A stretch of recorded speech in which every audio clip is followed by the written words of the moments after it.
Dans cette vidéo, je vais te présenter un listing des meilleurs ETF obligataires que j'aurais pu sélectionner pour cette année, que ce soit sur PEA mais également aussi sur compte titre. Il y avait déjà ce genre de vidéo que j'avais pu effectuer il y a quelques temps maintenant et que tu pourras retrouver sur la playlist bourse. Et là, j'ai décidé de remettre à jour ce contenu, notamment principalement sur les ETF obligataires, pour te permettre de les sélectionner plus rapidement parce qu'il en existe aujourd'hui énormément. Tu sais, des ETF, il y en a aujourd'hui beaucoup. Et ce qui bloque beaucoup de débutants, c'est de savoir en fait où regarder. Et donc là, l'idée de cette vidéo, c'est déjà une présélection des meilleurs ETF obligataires pour un investissement long terme. Donc si c'est un sujet qui t'intéresse, vraiment reste bien jusqu'à la fin de la vidéo. Avant d'entamer la vidéo, il y a plusieurs choses qu'il faut que tu saches sur les obligations. Déjà, c'est qu'on va pouvoir les noter en fonction de leur qualité, un peu comme les entreprises. On va regarder leur fondamental et leur niveau de risque, et en fonction de ça, en fonction de leur rendement, de leur niveau de risque et de leur niveau fondamental, on va pouvoir les noter et de savoir si c'est des actions ou des obligations qui sont intéressantes. Donc pour les obligations, en fait, on va les noter comme ce que je te présente à l'écran avec différentes notes. Alors le triple A, c'est vraiment ce qu'il y a de mieux. Et il y a plusieurs entreprises qui vont noter les obligations justement et leur donner des notes. Tu vas avoir Fitch, tu vas avoir Moody's. Il y en a quelques-unes globalement qui se partagent le marché, mais les principaux c'est ça, c'est Fitch et Moody's. Donc triple A c'est vraiment le top, double A avec un plus c'est très bien aussi. Et tu vois, je t'ai mis à l'écran les différents pays en fonction de comment on va les noter par rapport à leur ratio, tu vois, PIB par rapport à leur dette. Des pays qui sont ultra endettés et pour lequel on va avoir des rendements super importants, on ne va pas forcément très bien les noter. Par contre, on peut arriver avec des entreprises ou des pays, parce que les obligations, c'est ça, hein, tu as plusieurs types d'obligations. Tu peux investir dans des obligations d'entreprise, des obligations d'État, des obligations d'entreprise, mais dans les pays développés, ou également aussi dans des pays émergents. Et puis après, tu as différentes sous-catégories, des obligations court terme, moyen terme, long terme, etc. Donc à chaque fois, tu vas avoir un équilibre entre le risque et le rendement que tu vas aller chercher. Forcément, plus tu vas bloquer ton argent pour une période longue, plus ton risque, toi, il est important, donc plus tu vas aller chercher du rendement, et plus la boîte, elle va, entre guillemets, moins bien être notée, plus les rendements seront élevés, mais du coup, plus mathématiquement, tu vas augmenter tes risques. Et donc, chaque année, tu as les pays qui vont être notés, mais également aussi les entreprises, de la part de Fitch, il y a également aussi S&P qui va noter les entreprises et les États, et également aussi Moody's, et ça change chaque année. D'ailleurs, il y a eu un moment donné où la France avait perdu son statut de triple A et ça avait fait pas mal couler d'encre à l'époque. Donc c'est ce que je t'ai mis à l'écran. On va avoir ces trois grosses boîtes, donc S&P Global, Moody's et Fitch Rating, qui vont noter les entreprises, les États en fonction de la qualité vraiment des obligations. Et nous, on va se focaliser, quand je vais te donner des informations sur les ETF, je me suis focalisé sur les types d'ETF qui font partie des meilleurs, donc dans la catégorie investment grade. Je ne vais pas dans le non-investment grade, en fait, c'est qu'on considère ici globalement, tu vois, c'est junk, hein, c'est des déchets, c'est vraiment des mauvaises obligations. Alors souvent, tu vas tomber sur des obligations là ici qui vont être beaucoup plus rémunératrices, mais moi je me suis focalisé vraiment sur le top en termes d'obligations, vraiment le investment grade. Donc c'est pas là où tu auras les meilleurs rendements, mais c'est là où tu auras le meilleur équilibre entre le risque, le rendement, et c'est là où tu vas pouvoir également aussi te protéger au maximum. Ce qu'il faut que tu saches, c'est que quand on va avoir une augmentation des taux d'intérêt de la part de la Réserve fédérale américaine et des banques centrales, quand on augmente les taux d'intérêt, les obligations vont baisser, et à l'inverse, quand on a une baisse des taux d'intérêt, on va avoir le prix des obligations qui vont augmenter. Il y a plusieurs mécanismes, il y a plusieurs raisons qui peuvent expliquer ça. Je ne vais pas te l'expliquer dans cette vidéo, parce que j'ai déjà fait des dizaines de vidéos sur cette chaîne dans la playlist bourse où je t'explique pourquoi ça fonctionne de cette manière-là, et pourquoi quand les taux augmentent, on a le prix des obligations qui baisse, et inversement, quand on a les taux qui baissent, pourquoi le prix des obligations augmente. Mais c'est vraiment ça qu'il faut que tu retiennes, et pas que tu sois perdu. Voilà. Pour les actions, ça va fonctionner différemment, pour l'or aussi. Mais voilà, pour les obligations, c'est vraiment ça qu'il faut que tu retiennes. Et donc, on dépend quand même fortement des politiques monétaires des banques centrales. C'est pas valable que sur les obligations, hein, c'est valable un peu de partout. Mais les obligations sont très impactées vis-à-vis de ça. Donc quand tu vas lire une fact sheet, quand tu vas sélectionner un ETF pour les obligations, forcément tu vas avoir une fiche descriptive et tu vas avoir plusieurs types de renseignements. Et certains renseignements qu'on ne va pas forcément retrouver sur le marché actions, également sur les métaux précieux, l'immobilier et ailleurs. Forcément, là ici on est sur le marché de la dette. Donc là je t'ai pris quelques exemples. Par exemple, tu vas avoir le cas du rendement, la duration, donc la durée en année, la sensibilité, je t'en parlerai un petit peu plus tard, et la maturité. Donc pour parler déjà du rendement, quand c'est marqué 3,91% de rendement sur 5 ans, ça veut dire que si l'investisseur détient les obligations jusqu'à maturité, en l'occurrence là ici 5 ans, ça veut dire qu'on peut s'attendre à un rendement de 3,91% sur notre investissement. C'est ça que ça veut dire. Voilà, c'est pas très compliqué, mais c'est important de donner l'information parce que là, on parle bien vraiment de détenir les actifs jusqu'à maturité. Si tu investis sur des obligations long terme sur 20 ans, faut que tu attendes la maturité de ton obligation pour obtenir en fait ce genre de rendement, si tu veux. Tu vois. C'est pour ça que c'est important de le noter. Ce qu'il faut que tu saches, et c'est ce que je t'ai mis juste en dessous, c'est que souvent les ETF ne gardent pas les obligations jusqu'à échéance.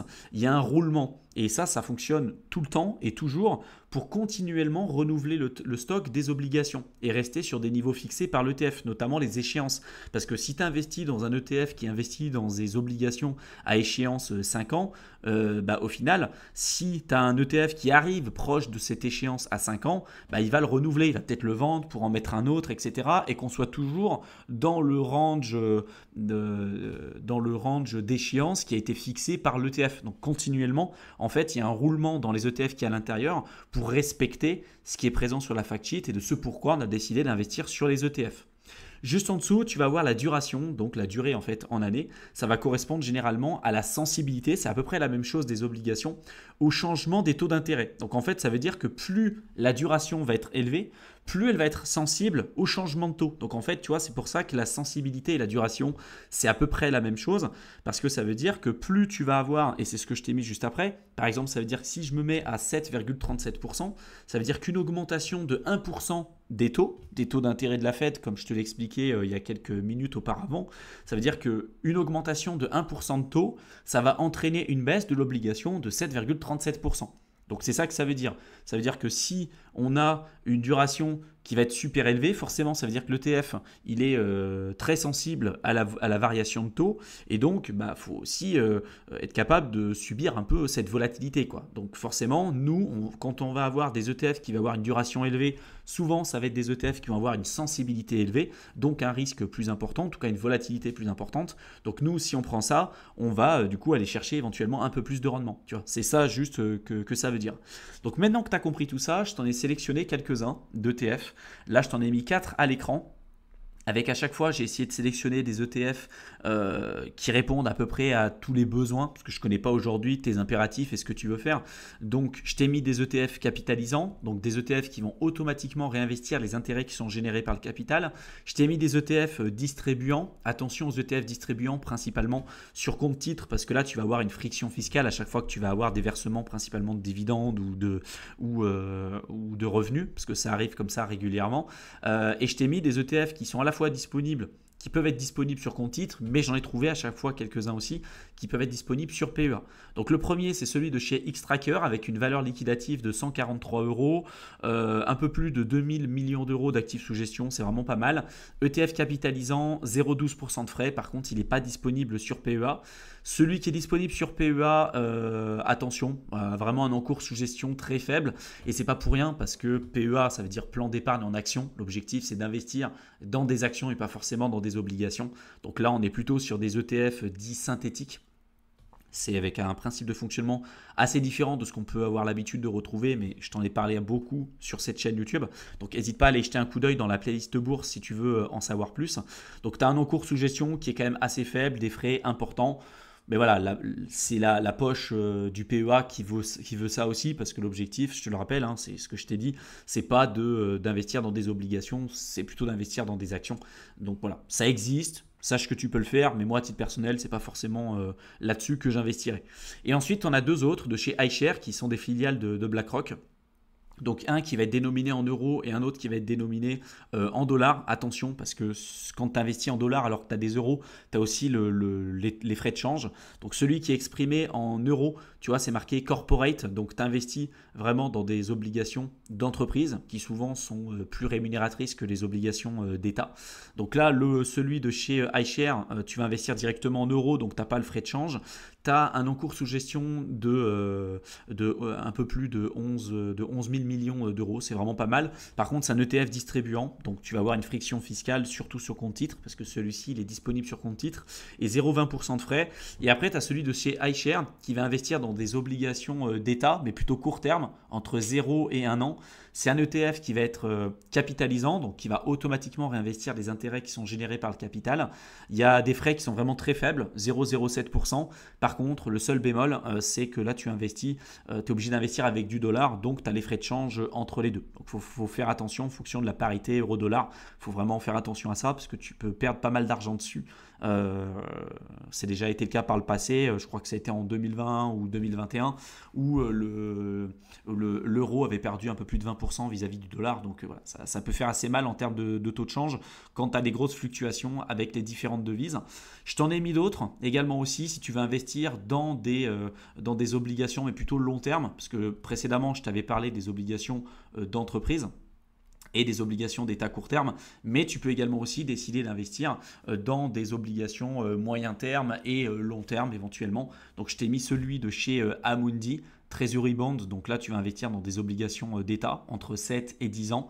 Valeur liquidative, 40 euros, en cours sous gestion, 505 millions d'euros, ETF capitalisant, pas disponible sur PEA avec des frais très faibles, 0,05%, donc c'est vraiment pas mal. Tu en as un autre de chez iShare qui te permet d'investir directement avec des euros et avec une valeur liquidative très basse, donc pour ceux qui ont un budget plus modeste, c'est beaucoup plus accessible. 470 millions d'euros d'encours sous gestion, ETF capitalisant, 0,12% de frais, pas disponible sur PEA, tout comme le dernier qui va te permettre d'investir plutôt sur des obligations entre 3 et 7 ans, des obligations d'État. Et là, tu vois, tu es sur des frais plus élevés, 0,20% contre 0,12% sur le précédent que je t'ai présenté. Et pareil, là, on est plutôt disponible sur compte titre. Enfin, pour terminer cette vidéo, je t'ai présenté deux autres types d'ETF obligataires. Le premier de chez iShare qui te permet d'investir en fait dans un mixte d'obligations à la fois d'État et d'entreprise et qui va être hedgé contre le taux de change. C'est un ETF qui va être capitalisant, donc avec automatiquement des intérêts qui sont réinvestis pour éviter d'avoir la friction fiscale, notamment sur compte titre.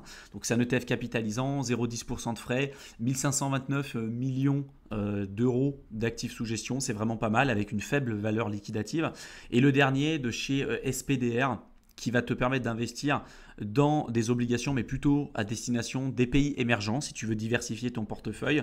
Attention, il est dénominé en dollars, donc tu as aussi là les frais de change. C'est un ETF qui est distribuant, donc si tu veux créer une approche distribuante, donc un peu comme l'approche à dividende, avec un cash flow comme ça régulier et des rentes régulières, ça peut être une approche qui est pour toi, qui sera pour toi intéressante. Par contre, attention, 0,55% de frais, c'est quand même important et c'est quand même super élevé par rapport aux autres types d'ETF que je t'ai présentés un petit peu plus tôt.